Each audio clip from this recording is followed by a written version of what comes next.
punya kain banyak begini buat apa? Potongan-potongan begini, perintil-perintil begini buat apa ya? Hai Kak Ros, ngapain kayak orang bingung gitu? Iya ini loh, ada kain-kain gini-gini tuh loh, buat apa? Kecil-kecil gini tuh, seupil-upil begini buat apa coba? Ini masih bagus-bagus loh Kak Ros. Iya emang bagus, cuman kan ya masa buat baju kan nggak mungkin juga ya kan? Buat apa dong? Mau aku buang sih rencananya. Kok dibuang sih? Terus ini tuh bisa jadi sesuatu yang bagus nih, lihat. Ini tasku, bagus kan? Kok lucu? Iya. Bunganya lucu Iya, lucu kan? banget. Iya. Mau dijadiin gini nggak? Emang bisa? Bisa dong. Serius? Bisa. Begini nih. Iya bisa. Jadi tas sebagus ini? Iya, nggak percaya? Enggak. Ayo ikut aku. Ayo,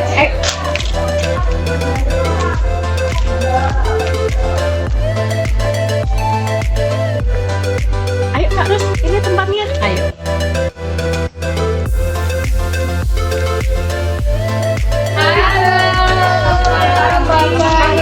Apa kabarnya? Dengan siapa ini? Ini Kak Ros. Kak Ros aku punya kain yang bagus-bagus. Ini yang aku ceritain tadi Kak Ros. Yang perkumpulan perca itu, komunitas perca, jadi bisa merubah kain perca-perca ini jadi sesuatu yang bernilai tinggi. Iya, Bisa ya? bisa. Ayo silakan masuk, silakan. Nah, ini kegiatannya ya Bu. Iya. Nah, terus ini polanya tadi kita sudah bagikan, polanya semua sudah dapat ya? Iya. Oke, kita mulai ya. Saya tutup gak apa ya? Kita mulai membuat, sudah dipolain semua? Ya.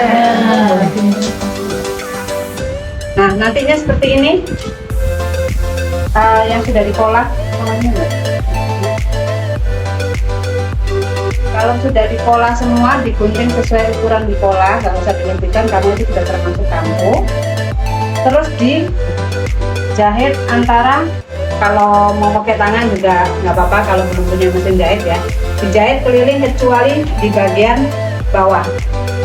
Yang bawah sini kita kosongkan, jadi yang dijahit keliling.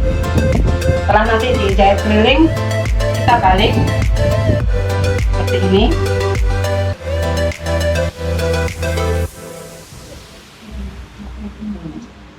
Ini yang sudah balik, tanpa yang sudah dibalik.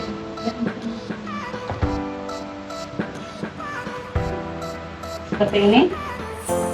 Setelah itu baru kain handuknya dikerut atau dirempel boleh. Dikerut atau dirempel seperti ini menjadi lebar sesuai lebar yang di baju, di badannya. Nanti diselipkan di sini, dijahit dulu.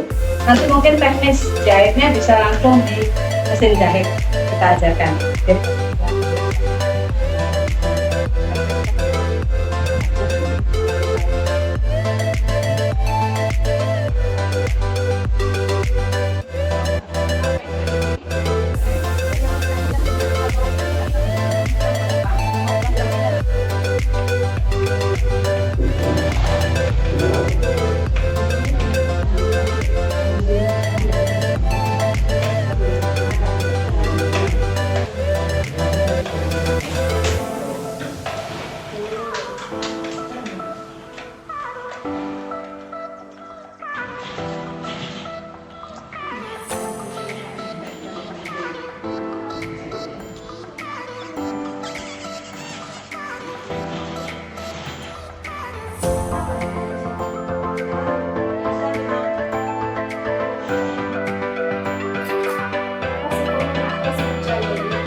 Komunitas perca itu kami bentuk memang untuk mewadahi teman-teman dari terutama ibu-ibu perempuan untuk memanfaatkan kain perca. Jadi kita inginnya itu perca bukan hanya menjadi keset atau alas kaki, tapi bisa mempunyai nilai lebih. Jadi kami mencari kreativitas, kami mencari berbagai macam cara untuk membuat perca itu menjadi bernilai dan menjadi produk yang layak jual. Itu motivasi kami menjadi untuk membuat klub perca Sidoarjo. Jadi memang secara offline, jadi kita memang membuat pelatihan-pelatihan untuk ibu-ibu terutama. Untuk support dari luar kita tidak belum pernah ada, karena memang kita tidak pernah bergabung dengan dinas ataupun dari instansi manapun. Jadi biasanya ya memang berjalan sendiri. Untuk sampai saat ini seperti itu. Belum pernah ada yang meliput ataupun belum ada. Belum ada. Untuk materi kreasi perca sudah sangat banyak sih ya. Kalau untuk kreasi perca kita sudah sangat banyak membuat produk-produknya. Antara lain seperti ini hand towel seperti ini kita masukkan ke kreasi perca. Tapi kalau yang untuk kelas patchwork yang seperti ini, jadi memang benar-benar membutuhkan teknik yang sedikit lebih rumit, karena memang butuh ketelitian dan kecermatan untuk membuatnya. Sumber dana awal untuk kas kami, sumber dana awal kita tim patungan, jadi kita mengeluarkan uang pribadi masing-masing, itu yang kita kelola sebagai uang kas untuk operasional. Jadi terus untuk pendapatan biasanya kita menjual kit seperti ini, kita bisa menjual kitnya, ya harganya masih insya Allah masih terjangkau, yang penting untuk pemasukan kita tetap ada. Terus kalau untuk Basecamp sendiri, alhamdulillah kita mendapatkan support penuh dari Bu Wiwin sebagai pemilik Basecampnya, sebagai pemilik dari secara tempat dan peralatan. Kita disupport penuh sama Bu Wiwin. Harapan pertama itu silaturahmi yang jelas, karena memang tujuan awal kita membentuk itu adalah untuk silaturahmi.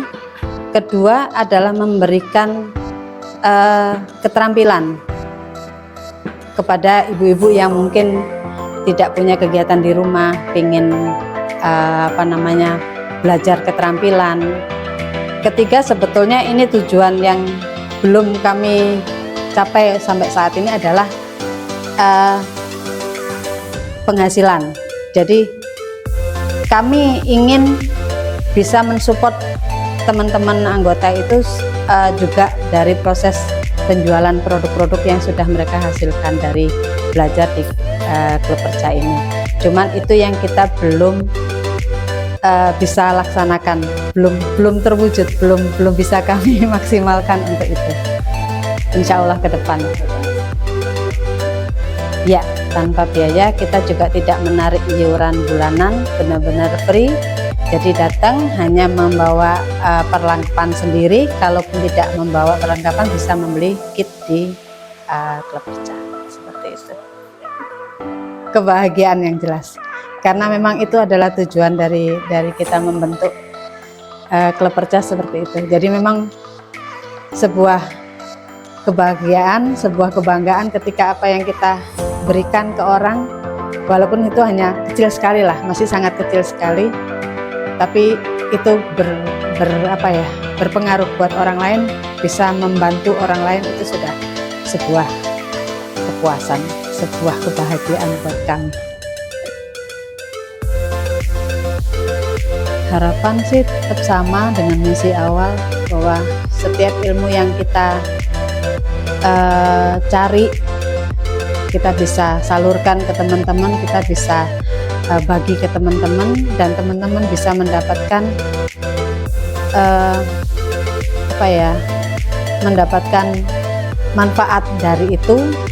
Dan yang satu poin tadi yang saya masih pengen kejar adalah bisa membantu mereka untuk penjualan, untuk penghasilan. Untuk teman-teman atau warga masyarakat Sidoarjo khususnya, atau Jawa Timur mungkin yang masih terjangkau di Sidoarjo, yang mau bergabung silakan bisa inbox di Instagram komunitas Klub Perca Sidoarjo, Instagram Klub Perca Sidoarjo, bisa di IG-nya situ, atau mau datang langsung ke basecamp kami di setiap Rabu di Villa Jasmine 3 Blok D nomor 9. Untuk teman-teman yang di luar Sidoarjo dan Jawa Timur, monggo yang punya ilmu, ayo berbagi dengan teman-teman lain, dengan masyarakat yang lain yang saya yakin pasti banyak yang membutuhkan. Ayo, walaupun ilmunya sedikit tidak apa-apa, karena dengan kita belajar, kita mengajar, itu kita juga akan belajar lebih maksimal lagi, dan manfaat yang bisa kita berikan ke lebih banyak orang. Halo, kami dari Klub Perca Sidoarjo, AK Klubers. Jadi kami sekarang ini sedang berada di Basecamp Klubers, dan kami akan sedikit berbagi tentang gimana sih sebenarnya awal mulanya Klubers ini terbentuk. Jadi memang kita berempat ya Bu ya, dari background yang berbeda. Awal mulanya kami bertemu adalah di salah satu pelatihan. Seperti apa Bu Yus? Pelatihan membuat patchwork pada waktu itu di rumahnya Bu Wiwin. Kita berempat bertemu. Setelah itu kita ketemuan lagi di warung.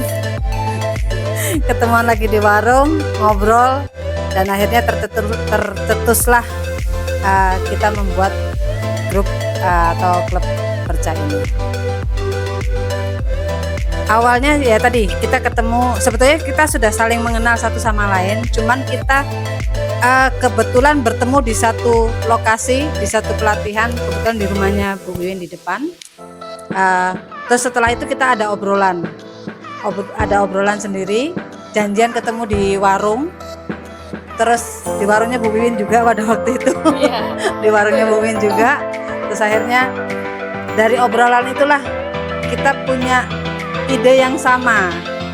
Akhirnya terbentuklah, langsung kita buat oret-oretan, kita bentuk nama Klub Perca Sidoarjo, terus kita membuat logo sekaligus itu di waktu yang sama.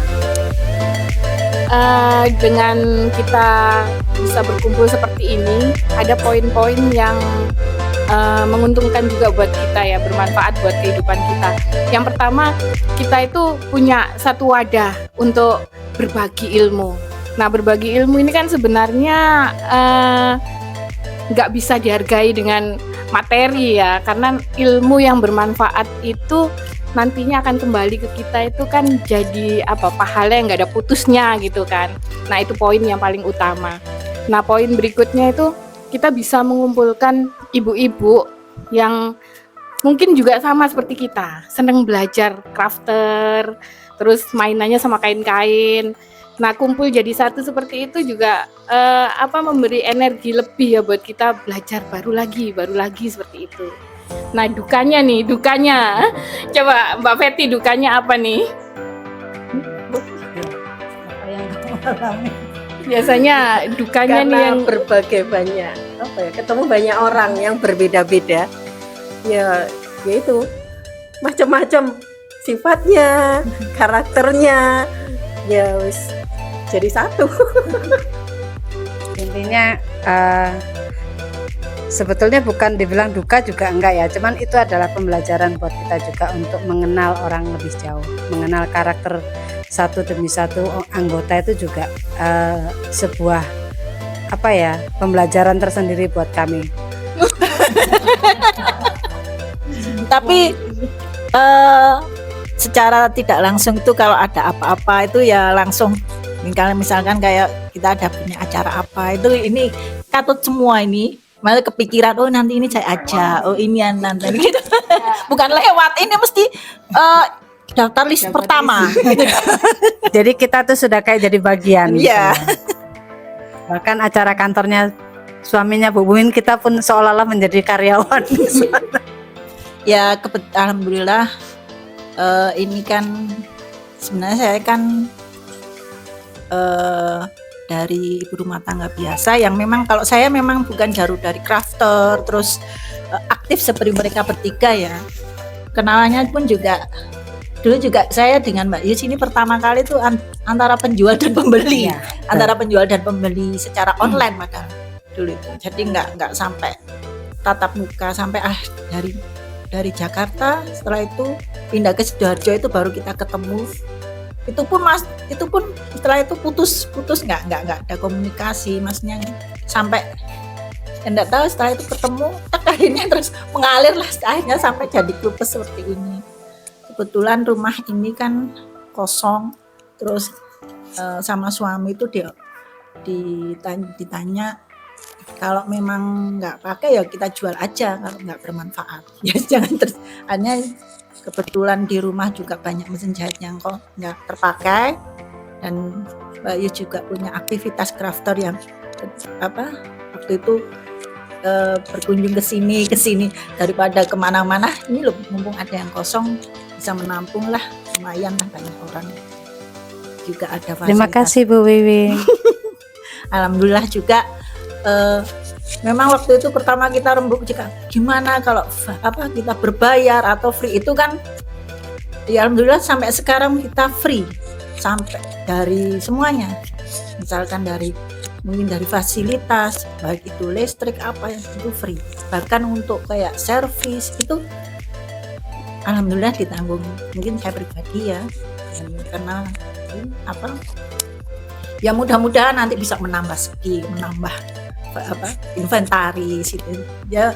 Itu cuma kalau dari pribadi saya ya, untuk saat ini kita belajar untuk berbagi ilmu aja. Mungkin nanti kalau kedepannya ya alam kalau kita masih punya ada mungkin tambah sumber daya manusia juga gitu, sampailah ke pemasaran juga, itu sebenarnya juga jadi Itu cita-cita kita. Cita-cita kita juga. Salah satu gitu. dari cita-cita kita yang sampai saat ini belum terwujud. Walaupun kita sudah sempat membicarakan waktu itu ya, kita sempat meeting untuk secara teknis maksudnya tuh bagaimana kalau kita menjualkan produk-produk teman-teman seperti apa, sampai lumayan detail sebetulnya waktu itu ya, cuman waktunya ternyata tidak terlalu tidak terlalu bisa kita luangkan gitu loh, karena kami berempat sama-sama punya kesibukan di luar urusan klub perca.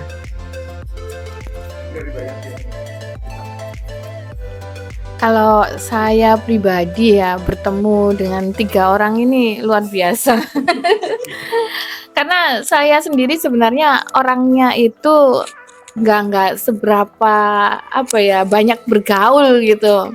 Tapi ketemu dengan 3 orang ini rasanya berteman, tapi berteman yang benar-benar bebas gitu, free, mau ngungkapin apa aja gitu, nggak ada batasannya. Terus walaupun saya yang paling muda di sini, kadang-kadang jahilin mereka juga gitu. Jadi tiap kali ketemu itu rasanya sudah kayak healing tersendiri gitulah dari kesibukan sehari-hari. Saya kan di rumah juga bikin produk juga, terus masih kadang online marketing, dagangan seperti itu. Jadi Rebo itu hari yang dinantikan ya buat seperti ini. Jadi buat bercanda, buat ini. Kemudian kita sering juga pergi bareng seperti itu.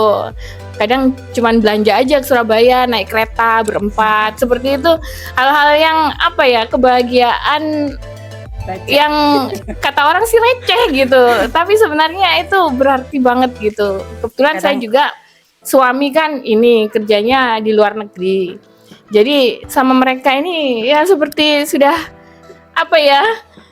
keluarga sendiri gitu. Ya itu yang saya rasakan seperti itu sih. Sama mereka itu memang luar biasa, sangat luar biasa. Banyak ilmu, banyak pengaruh yang baik, vibe-nya baik banget, positif semua, pikirannya tidak pernah negatif. Tapi ya kadang-kadang julid karena itu quote kita. Quote kita adalah julid itu wajib. Nah, itu mereka banyak ilmunya, positif banget pokoknya. Senang ketemu mereka. Aku sebetulnya nggak gitulah.